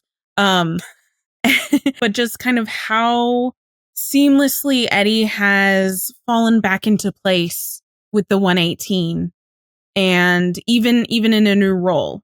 So just kind of love to see that he's really kind of up to the tasks set ahead of him in being paramedic and kind of filling Chimney's shoes for Hen's partner as well. And then we have the bridge dive, which honestly, that was for me. That scene was for me. Okay, and all the other Eddie girls out there. But that was for me. I mean, I have my own thoughts and theories as to why he's suddenly doing this. Even though now he's his role is being paramedic, but he's still doing he does a big stunt here, to save Trip from he's the whale. From the whale. Not really the whale, because the whale already let him go. But to bring him back to shore. So yeah, I don't know. That was for me. No notes. Great job. Great dive. The fact that it was a practical scene also, that was practical stunt, sorry.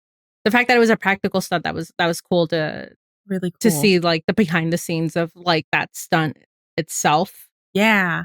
But to kind of I guess briefly touch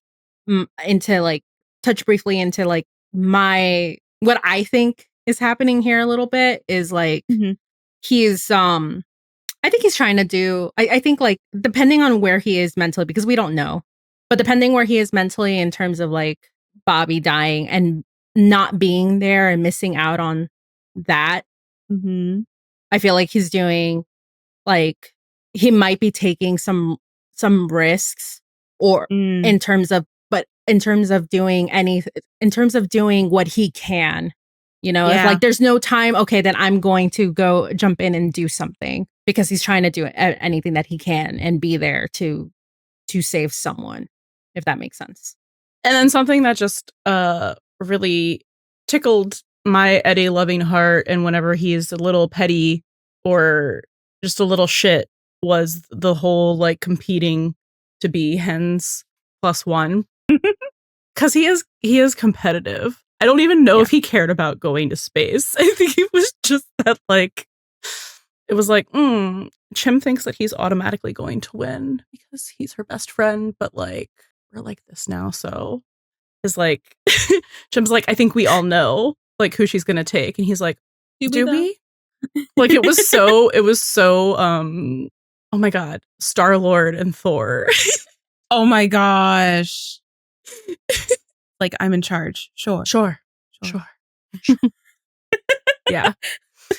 I don't know. It just really tickled me. And he was stocking the already stocked ambulance and put an air freshener in it. Like, you know, he bought like a whole.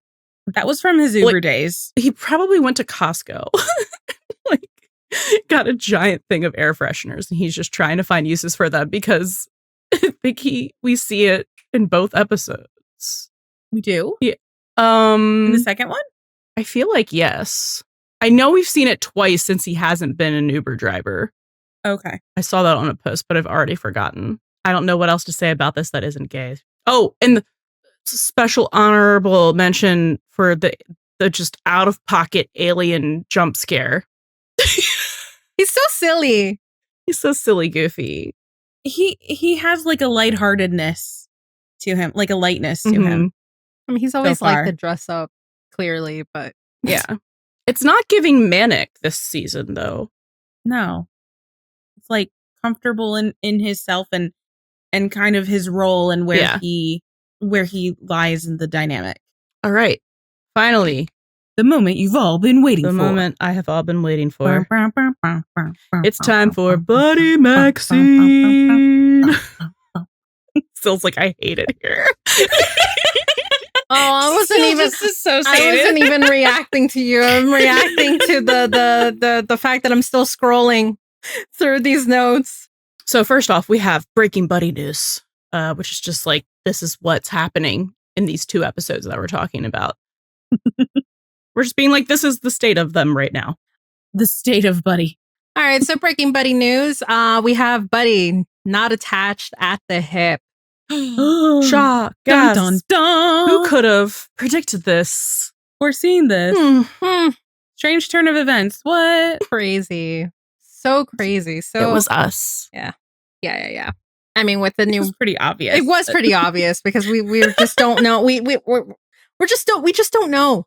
We don't know what's happening. I will say, for 902, sure, they're not working together as much, but like a lot of the shots were focused on them, which is really interesting. Now that Hen was in space, so there were a lot of shots that were focused on them. Oh, that is so interesting, actually. Self-explanatory. And then we have, Buck's looking like a lovely shade of Alphaba. Just a little green. He's so jealous. It's like oozing out of him. It's really pathetic. I'm sorry. But like in a fun, endearing way. I love it because it's classic Buck, but it's like you're jealous over your mutual friend. Your friends, go over to the table and talk with them. Exactly. You fucking weirdo. I love the jokes that are like, well, what are you going to do, Buck? He can't fuck Hen away from Eddie. It's like cue him falling in love, thinking he's in love with Hen. 3, 2. God, no, if that was actually like a thing, I'd be like, I would ridicule him forever. I'm sorry. Like, it's funny because they've set that precedent now, and it's like, unfortunate. Can't happen this time. No. But like, what is there to be jealous? Like, I understand where Chim's coming from, where it's like, oh, now I'm your boss and we're not partners. And yeah, because it's like a different tier. And his is like way more normal. Buck is like, there should be getting to know you, period. You should be getting comfortable with each other. You've been working together for 8 years.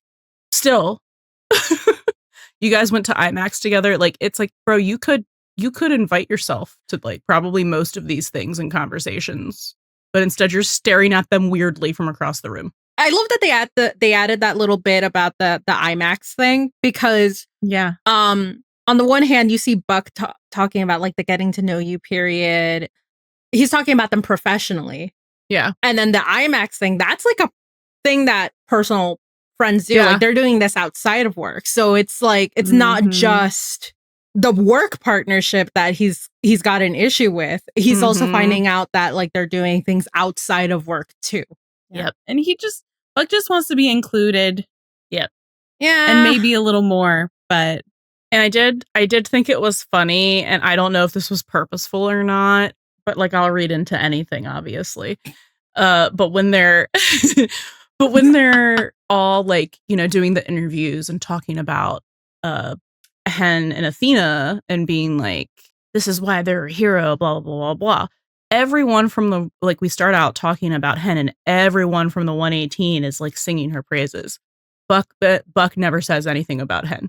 They don't even like come back to him later saying anything about Hen. He's like, Athena is my stepmom and she's a legend and she's the best.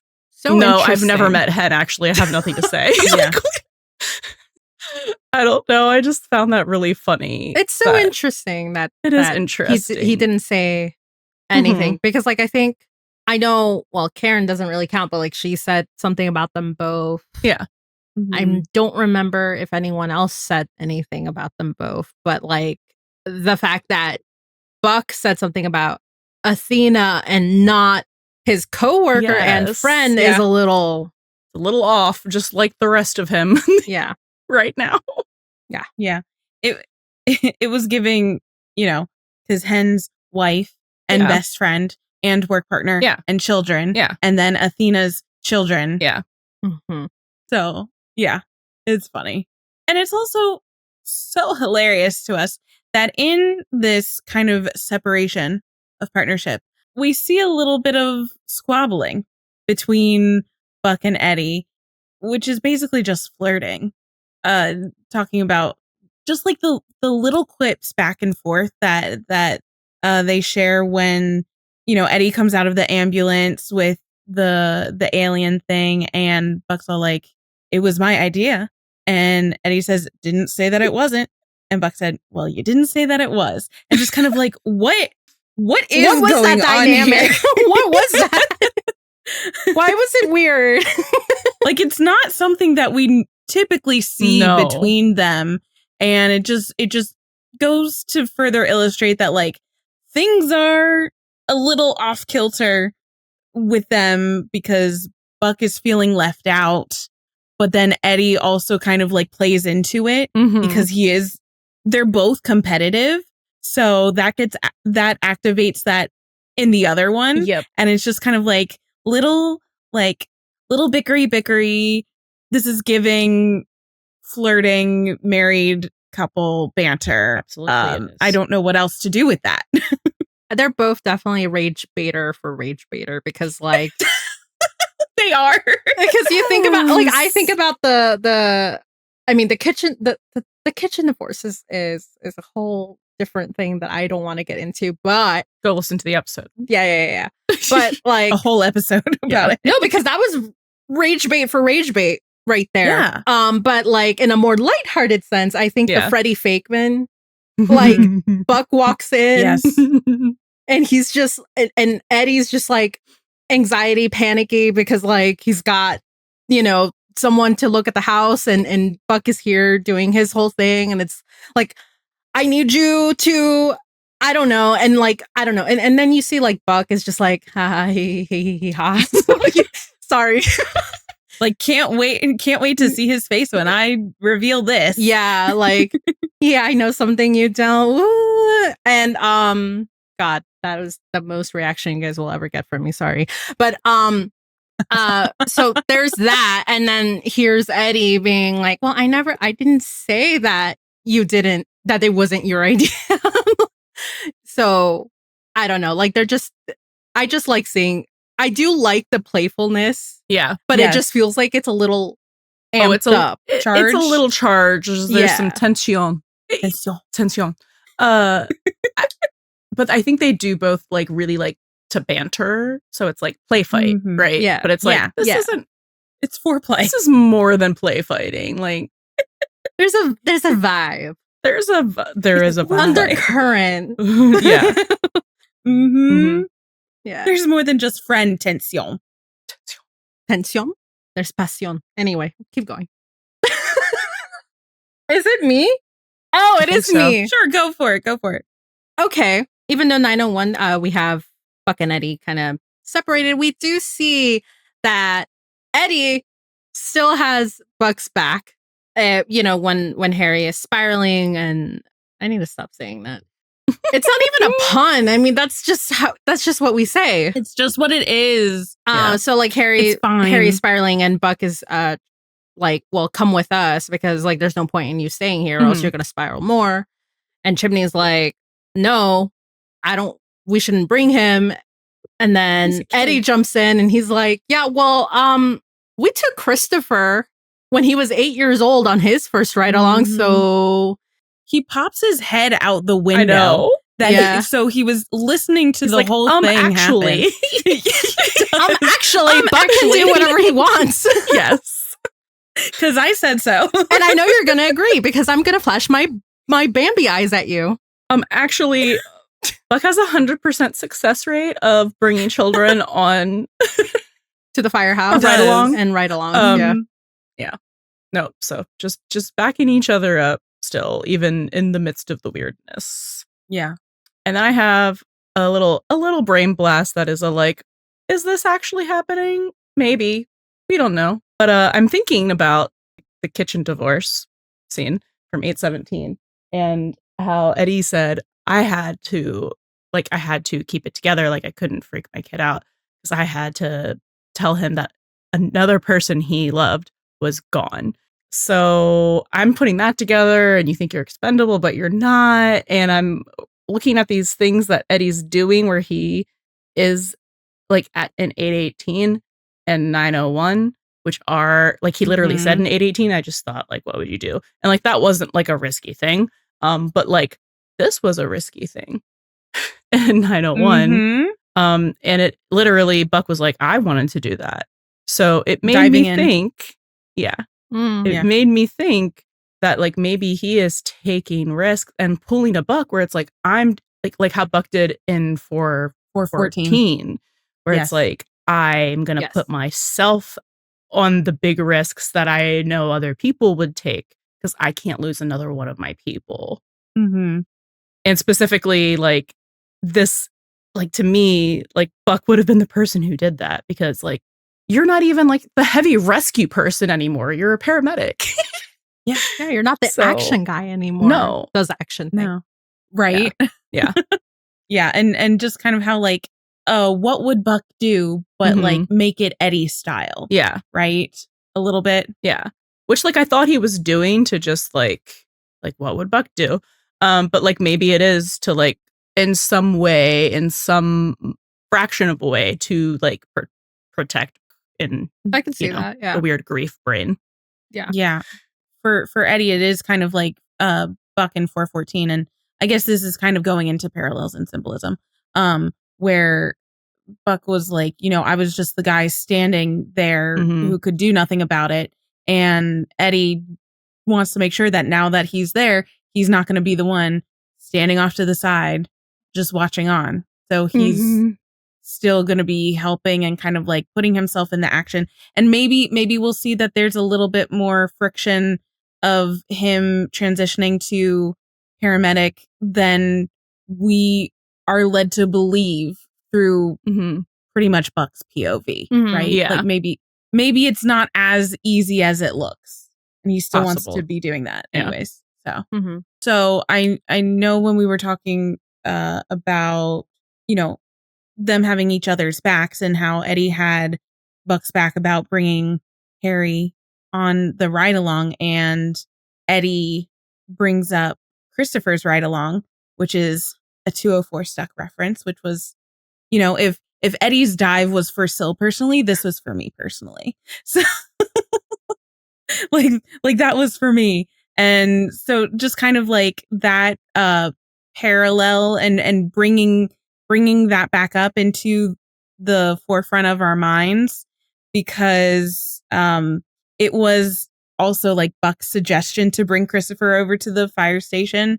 And that is also the same episode where Buck did that grand gesture for Eddie after knowing him for 3 episodes, and is like, here, let me introduce you to my friend Carla, which basically kickstarted so much of their intense friendship and partnership anyways. Mm-hmm. So just to kind of like bring that back into conversation through a explicit Stuck reference is nice. I liked it. That was for me. Thank you. Oh my God. Okay, so one of these things is not like the other. Your favorite segment. My favorite segment.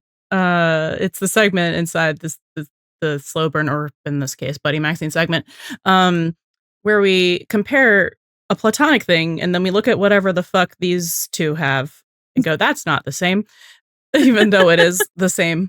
So if you look at 806, when Buck shows up at Eddie's house with beers after the breakup, and Eddie looks through the door, knows who's there, he's not wearing pants, swings the door wide open, stands there, pops his leg out, and is like, doesn't say anything either. No, you know, just kind of like lets him in. And then, you know, Buck like shoves a beer at him. He walks over the couch. They both sit on the couch next to each other, while Eddie, I must remind you, is still not wearing any pants.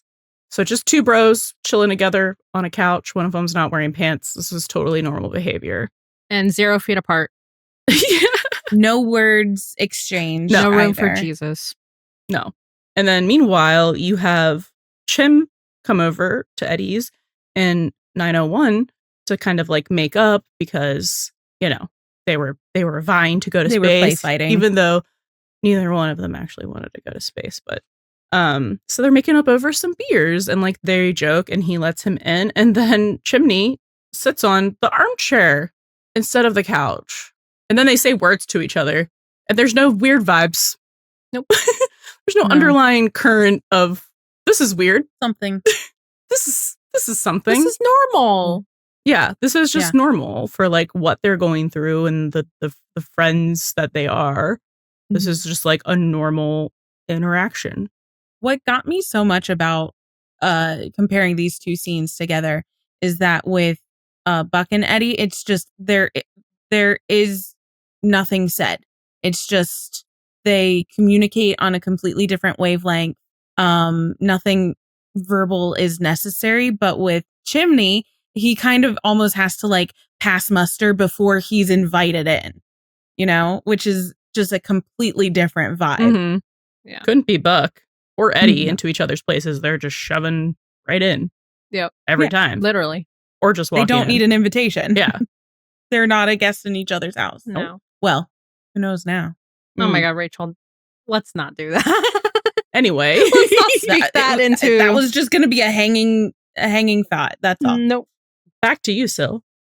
And then we've got, and I can't believe this, a will mention.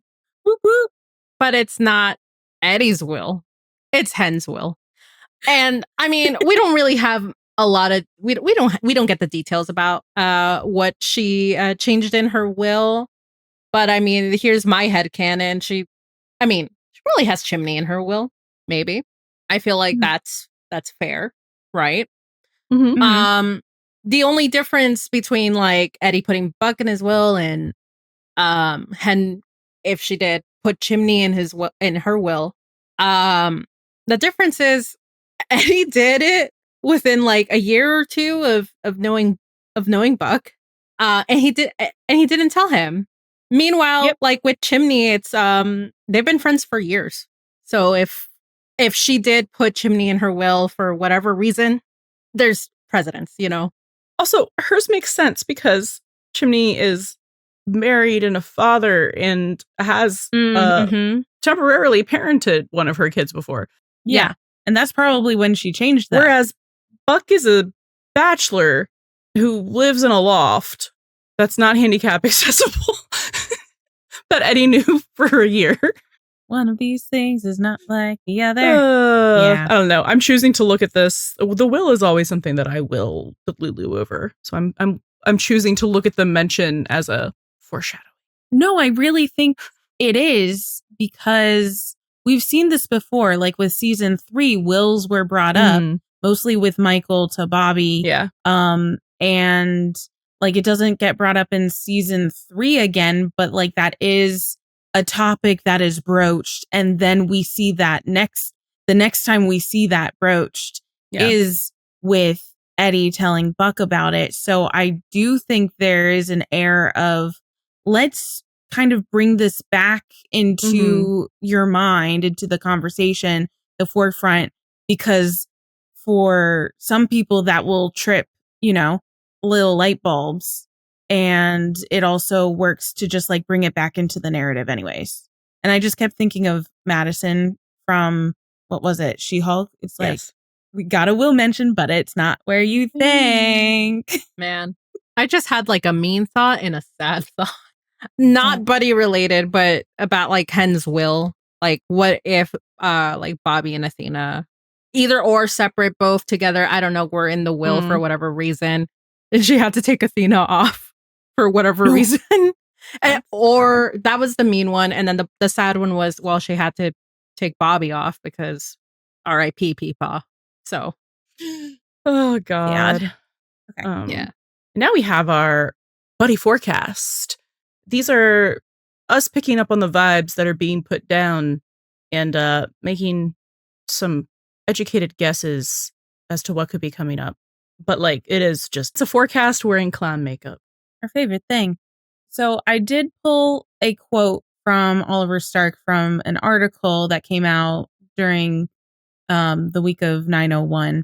And I just want to put it here just so we can reference back to it occasionally. And it was Oliver talking about Buck's potential love life going into the season and future seasons. And he said, Buck's a character who gets very passionate about certain things. And I think he needs to be in an environment with a partner who he finds can encourage, enjoy, and embrace that about him and love that about him.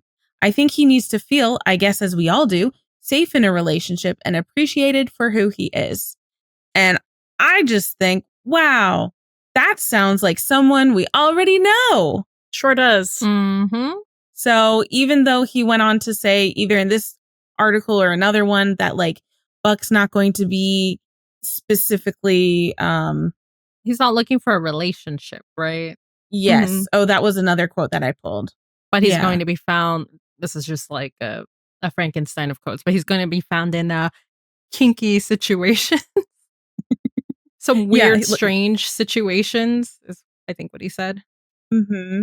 So like he's not actively trying to date anybody, but that's kind of what he's holding out for a little bit. And it just sounds like something that he already has. Sure does. Here's a quote. I don't remember which one. But like he stops himself from saying something. He's like, he says all of this stuff about like, oh, he's not necessarily looking for somebody, but that doesn't mean, and then he like stops himself. He's like, I'm just gonna stop right there. I don't know. All right. I realize I'm saying this with very little crumbs to go off of, but please walk with me here. It's only been 2 episodes, but we have seen much paramedic Eddie, because he's a paramedic now. And we have seen Buck almost get run over by a car, and then like filleted by a killer robot several times, and then trapped in the room alone with it on the other side. And it was a surgery robot. Are you following me? Are you following me? I think so. Okay. So I think and I hope that we are going to get a Buck NDE with a paramedic rescue. Mm-hmm. When? I don't know. But we should. Is it gonna happen? We should. It should. Mm-hmm. Yeah. And having them like be sequestered away from the rest of the team. We always just want to separate them from everyone else so that they can talk to each other. The only thing I do ask for, and it doesn't matter like who we get in the ND for me personally, but like I don't care. Oh, yeah, I don't care either one. Can we please make sure they're both conscious? Conscious. Please. That's all. That's all I ask. Only stipulation. Yeah. Like, They they have can to be talk bouts to each of other. unconsciousness, but like, they can't just be unconscious. It Mhm. can't be like, oh, I was shot and unconscious for the rest of this experience. Oh, I was struck by lightning and then in a coma. No. We've already done that. We need to see Yeah. them conscious in Yes. dire straits Yes. together. Dire straits. Dire buys and gays. Okay. All right. Anyway, think we shall journey into the looking glass now. So, fun fact, I randomly saw this, but it's also a no-brainer. So 911 did hire a space consultant. His name is Prashant Pandian. I'm sorry if I butchered that name. He is a avionics delivery manager at NASA's Jet Propulsion Laboratory. Cool. So what's interesting about that is that Karen's colleague from PAL, played by actor Rishi Arya, is also named Prashant. So I thought that was kind of like they just named him after him. So I thought that was kind of cool. I think it's great that they hired a space consultant. Yeah. They need to. If they did it, I would have been concerned. Yeah. They also have a medical and technical consultant, but I mean, this one was Right. special for the special emergency. Yeah. That's really cool. I love when they bring like very specialized or people with very specialized knowledge on to help with that. Yeah. I don't want to say the realism word, but you know what I mean. Something else to keep in mind going forward is a lot of stuff that we're seeing like from behind the scenes that say therefore, this episode or this episode. Things are going on. Things are getting in typical 911 fashion. A little like shuffling is happening. So the production codes for anything between like 904 and 906 are just weird because we thought that 905, which is Dia de los Muertos, was going to be 904, but then 904 is reentry, but the production code is 905. And it's just really weird. So we don't really know what episodes we're going to get stuff in yet that we've kind of gotten little sneak peeks behind the scenes. So we're flying kind of blind and it's frustrating but exciting at the same time. Yeah, it's good. I honestly, like, I am kind of glad that we can't really figure it out too much because based on the production codes, because well, yeah, I mean, generally, we really shouldn't be able to figure it out because it is like a lot of this is block scheduling and a lot of it is like location-based filming.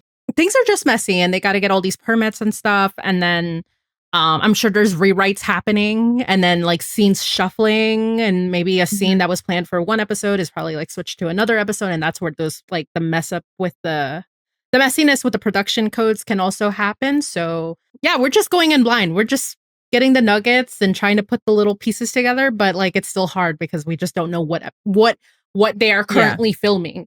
It's so like we have frustrating. It's like we're getting pieces of the puzzle, but we don't know what the picture on the box is. So we're just kind of like, maybe this, maybe that. And I love the mystery behind it. I like gonna get a cork board and red string and be like, this is for this and this is for that. And yeah. I like being able to red string things and being wrong sometimes. That's fun too. So if we say things are from like this something from behind the scenes, take it with a grain of salt. It may not end up being. Yeah. And then I think we have a couple season parallels that we want to bring to light. I think I mentioned a little bit that we're seeing some parallels to season 4. And I think there are some parallels to the opening of season 5. So just keep some eyes out for that too. Like it just very briefly, a couple things. Like in season 4, we have Athena reeling from big painful events, like covering from her attack from the end of season 3. So this time it's grieving Bobby. We have May working at Dispatch in season 4. We might have her back in Dispatch in season 9 if it goes that way. And then we were talking to our friend Jill, and Jill was kind of outlining a lot of similarities between like 501 and 502 and the first episode at the time, and just how like Karen and Ravi were there for the opening emergencies, and there were a lot of like technical malfunctions there. Maddie and Chimney start off with a new baby. Buck and Ravi are partnered up. There's one particular parallel between the way Eddie was looking at Buck in the engine in 901 with like the hard eyes from the still image, and in one of the first 2 episodes of season 5, that's where we have the, Buck takes Christopher to the zoo look at it. So that's kind of similar. So I'm sure we'll find more of those as well, but just stuff to keep in mind. Like, it's kind of interesting how it parallels. Yeah. And then stuff of what we know about what's coming next, which again, we just said we don't really know, but we can tell you. So kind of like take this section, like, as a grain of salt also, because who knows at the end of the day, but this is what we've gathered, right? So I think the next 2 season 9 episodes that we'll be covering in our next season 9 special, it's going to be 903, which is titled The Sky is Falling, and that's going to air on October 23rd. We'll probably have more of Karen helping out to save the day. And we know from the promo at the end of 902 that the 118 are going to be attending an emergency in the metro. And it looks like Ravi might be trapped. And it looks kind of similar to 818. So maybe we'll see something with that there. And then we'll also be talking about 904, which is titled Reentry. And that will be airing on October 30th. And we basically don't know anything about that. There might potentially be, I'm thinking reentries for like maybe Athena rejoining her family, Buck maybe re-entering the dating scene sort of thing, like casually. That's basically all I have to go on for that one. That's the one that was like filmed kind of after Dia de los Muertos, but like got moved in front of. So we'll see what happens. All right. Our final section for our special is a wish list. $signs, because Wish showgirl. I just want you. We want more than just one thing. So sorry. So I think just for funsies, we are spearheading the manifesting a musical episode in 911. Doesn't have to be in season 9. Maybe it can be episode 11 of season 9. Just saying. I think that would be really cute because it would be 911 of 911.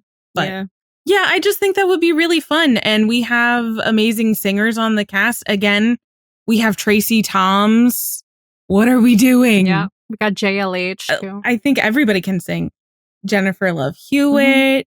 She and Kenneth Troy did that duet for Islands in the Stream. I think Ryan has sung too. Yeah. Yes. Or something. Should be interesting. Yeah, Gem and the Holograms. Thank you. I was there. I was getting there. I was like, Julie? And I was like, I know you it's were a thinking Julie and the Phantoms. I know, which I knew was not right, but I still knew it was a It was close, yeah. So like, as far as we know, everybody can sing, or close to everybody. We have evidence for. We're sacrificing Oliver on a platter for this one. I don't care that you can't sing. He just needs to drink. Buck can be the one character that doesn't sing, I guess. Maybe. I said that they just jokingly, because please don't actually do this. I was like, have him rap. That would be like so Hamilton. funny. I mean, we know that he's done karaoke. Oh my God. They could use Hamilton. They could use Hamilton. They could use Disney songs. Exactly. Yeah. So like opening the door to any of the possibilities, but like manifesting musical episode 911 would be awesome, but it doesn't have to be. I'll take it anytime. Thank you so much. Sincerely, us, the Buddy System. Dear Tim. I was like, speak for yourself. I'm just kidding. I'll enjoy The wish list is literally just Dear Tim. It is. Okay, my wish list, which I think we're getting it, but I just want to make sure, and I just want to make sure that I'm being understood here. Not threatening at all. I'm making sure I'm understood. More Eddie POV episodes. I think we should have more of those. Texas arc was great. I mean, I love that he got his own supporting cast. Like, let's be real, and like he got his plots. But I think we need more. We just really need more Eddie POV episodes, especially of the Buck and Eddie kind. Yeah. Especially whatever they have storylines, it's always Buck's point of view. Always Buck's point of view, and we got to switch that up. And not to say like you can't like read into yeah you know, but you can like like it's not like you can't read into like what he's thinking, because like Eddie is like very internalized anyway. But I think it would be helpful that we change the POV in terms of to get more of like look at what's happening behind the moo behind the eyes, cow eyes. Yeah. So the thing that I think we're kind of getting, but I need to be specific about the manifesting in which we are doing this. Buck bisexual dating. And when I say that, I just mean I need to see him dating men and women and like enjoying it with both of them. Because he deserves to enjoy it. He does. But also, this is just for like representation purposes. Because he's the only, I think he's literally one of 2 bisexual men on television right now. Who's the other? I think it's Heartstopper dude. Oh, yeah. Nick Nelson. Yes, thank you. I'm bi, actually. Yes. Yeah. Anyway,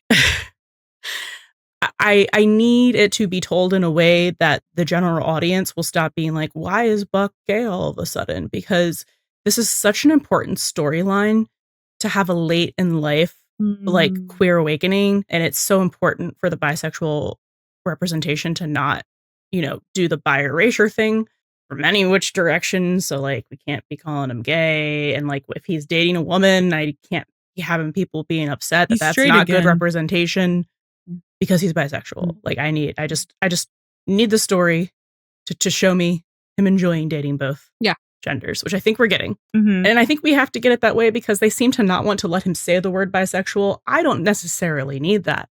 No, me neither. But it would be great for him to say it. And I have an example here because I'm so sorry. My examples are going to be Grey's Anatomy because I'm rewatching it.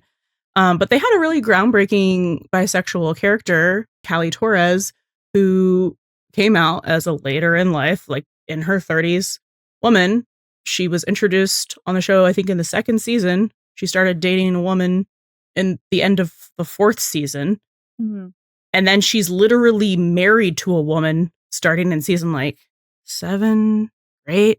They don't let her say the word bisexual until season 11. So, what was that? 7 seasons. So we just have 6 more, guys. Maybe he'll be able to say the word bisexual. But yeah, I would love to hear something. What she says is she's like saying this while she's drunk in a bar with Meredith Grey. And she's like, so I'm bisexual. So what? It's a thing and it's real. I mean, it's called LGBTQ for a reason. There's a B in there and it doesn't mean badass. Okay, it kind of does. But it also means bi. That's cute. She's a little Buckley coded sometimes. So I feel like just something. Couldn't tell. Yeah, I just feel like something like that would be like really great. And like, I guess I don't need him to say the word bisexual right now, but I would eventually love to have him say it because it is, part of the representation is saying the word.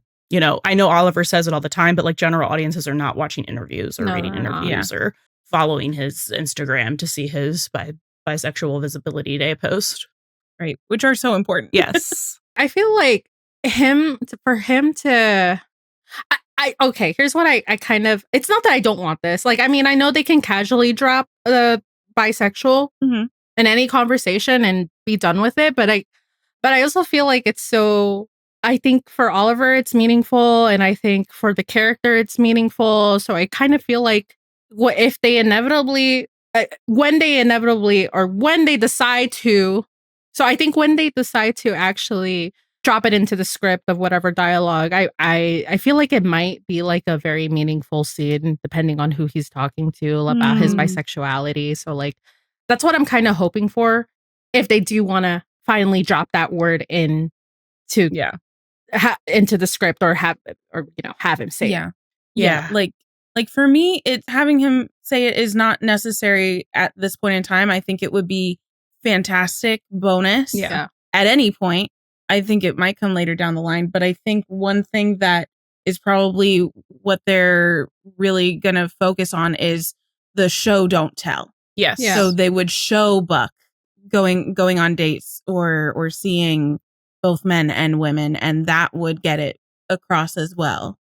And the time we would have naturally seen him just flat out saying it would be coming out, but like he already did that without saying it. And then the way people talk about it, which is what makes me like not even want to say that I want to hear him say it. I do, but I want it in a way that's so said, like in a meaningful way. Mm-hmm. Because it sounds like the way people talk about it, I'm just picturing him being like, say it out loud, bisexual. Like, they just want him to be like, I'm bisexual. Like, it's got to be meaningful, guys. Like you can't just have him blurt it out because it's like, well, then it, not that it doesn't have meaning, but you want it to have a lot of gravitas to the scene. Yeah. I feel like with the way Oliver talks about it, especially recently, like it should be impactful. I think he considers it impactful, so it should be delivered in an impactful moment. Mm-hmm. So, because if the general audience is not gonna understand even when they see it, then it's like, okay, well, we really have to drive home the point here. Yes, with exposition, and it would be better to show them and then later tell them to just reaffirm. That's also just better storytelling. Yeah, exactly. Is showing and then telling if you're gonna tell. Yes, like lead with the show. Yeah. So in season 15, if we're on the same ABC Grey's Anatomy timeline as Callie Torres. Listen, it took him 7 years to in the first place. So yeah, that's a good basis. Mm-hmm. Sure. Yeah, works out. Know. And then I think the only other thing for wish list is Chekhov's baby monitor. You're so real to me. with Dr. Round Baby. Therapist. Marriage and family counselor. Like I would just love, now that we've introduced the idea that Buck kind of like unloads his deeper inner thoughts to his itty bitty baby nephew, but it can be overheard on the monitor because Maddie communicates with Buck through the monitor saying it's time for him to go to bed. Mm-hmm. I would just love if that came back at some point or was a continuing bit. Either way, like it doesn't have to be, but at some point come back to that with like maybe someone overhears some sort of like confession or something that they're not necessarily, that like sensitive information regarding Buck and his feelings that like maybe nobody else was supposed to be privy to. Now, whether that's Maddie or Chimney, who then has to war with keeping a secret as both brother-in-law and boss, or if, Eddie is over at the Hans for like game or wine night or something and goes into the kitchen and then overhears on the monitor. Any of those possibilities would be great. And I feel like that's the most obvious and likely scenario is it's Buck talking to baby Bobby. But like I'll also accept Eddie being overheard. Yeah. I just need the baby monitor to come into play for some sort of gay reason. That would just be so fun. It would be fun. Yeah, because then it's also like characters keeping secrets from each other, but also like the tension of that. Like, when is that secret going to be, like, when are you going to let the other character know that you know? And that kind of like, if they need to add a little bit of tension for somebody, that's a great way to do it in any of those scenarios. I think I said on one of our streams that like someone overhearing Buck's confession on that would make a really great emotional cliffhanger for mid-season finale. Mid-season? Yeah. I'd be down with that because they do emotional cliffhangers a lot, which I like. Same. Yep.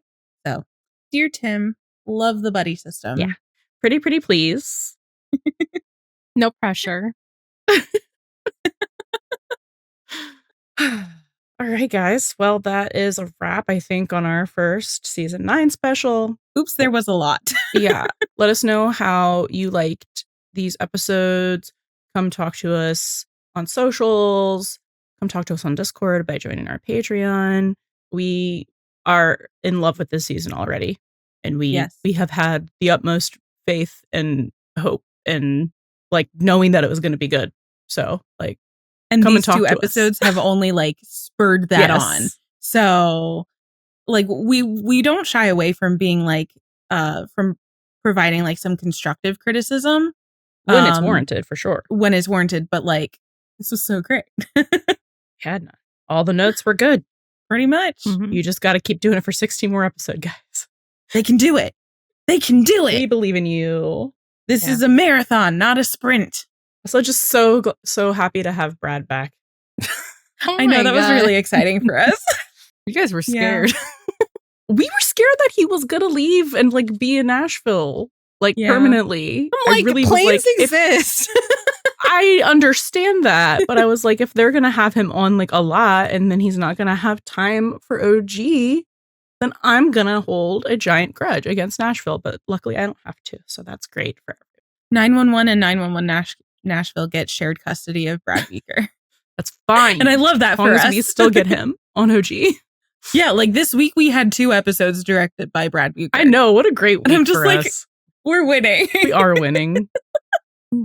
Anyway, Remember, don't go to space. But if you do, take a buddy with you. Thank you for listening to the Buddy System Podcast. can't get enough of the buddies? Subscribe to our Patreon for access to our Discord community, full reaction videos, and even more exclusive content. And if you really want to make our day, leave a 5-star review on Spotify or Apple Podcasts.